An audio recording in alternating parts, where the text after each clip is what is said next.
Exodus chapter 34.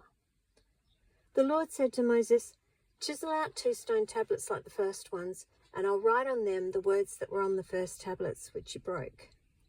Be ready in the morning, and then come up on Mount Sinai. Present yourself to me there on top of the mountain. No one is to come with you or be seen anywhere on the mountain. Not even the flocks and herds may graze in front of the mountain." So Moses chiseled out 2 stone tablets like the first ones and went up Mount Sinai early in the morning as the Lord had commanded him, and he carried the 2 stone tablets in his hands. Then the Lord came down in the cloud and stood there with him and proclaimed his name, the Lord.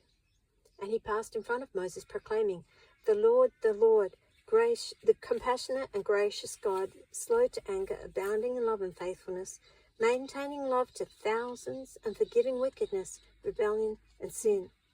Yet he does not leave the guilty unpunished. He punishes the children and their children for the sin of the fathers to the 3rd and 4th generation.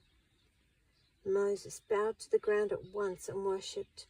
"O Lord, if I have found favor in your eyes," he said, "then let the Lord go with us. Although this is a stiff-necked people, forgive our wickedness and our sin, and take us as your inheritance." Then the Lord said, "I am making a covenant with you. Before all your people, I will do wonders never before done in any nation in all the world.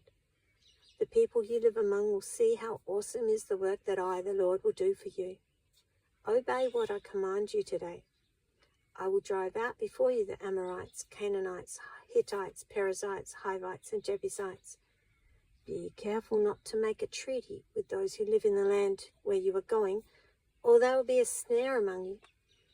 Break down their altars, smash their sacred stones, and cut down their Asherah poles. Do not worship any other god, for the Lord, whose name is jealous, is a jealous God. Be careful not to make a treaty with those who live in the land, for when they prostitute themselves to their gods and sacrifice to them, they will invite you, and you will eat their sacrifices. And when you choose some of their daughters as wives for your sons, and those daughters prostitute themselves to their gods, they'll lead your sons to do the same. Do not make cast idols. Celebrate the Feast of Unleavened Bread. For 7 days eat bread made without yeast, as I commanded you. Do this at the appointed time in the month of Abib, for in that month you came out of Egypt. The first offspring of every womb belongs to me, including all the firstborn males of your livestock, whether from herd or flock. Redeem the firstborn donkey with a lamb, but if you do not redeem it, break its neck. Redeem all your firstborn sons. No one is to appear before me empty-handed. 6 days you shall labor, but on the 7th day you shall rest. Even during the ploughing season and harvest, you must rest. Celebrate the Feast of Weeks with the first fruits of the wheat harvest and the Feast of Ingathering at the turn of the year. 3 times a year, all your men are to appear before the sovereign Lord, the God of Israel. I will drive out nations before you and enlarge your territory, and no one will covet your land when you go up 3 times each year to appear before the Lord your God.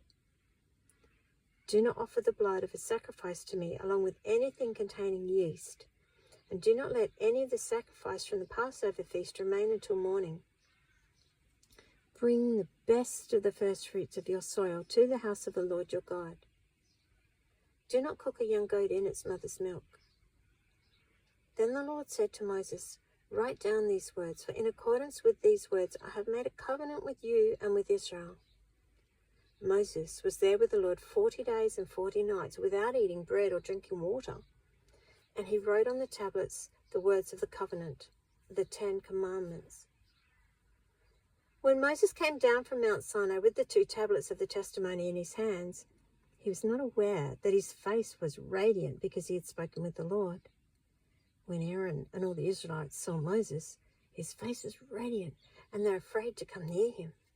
But Moses called to them, so Aaron and all the leaders of the community came back to him, and he spoke to them.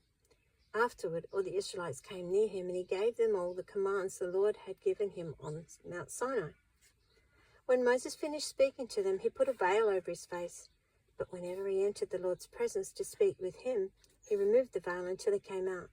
And when he came out and told the Israelites what he had been commanded, they saw that his face was radiant. Then Moses would put the veil back over his face until he went in to speak with the Lord.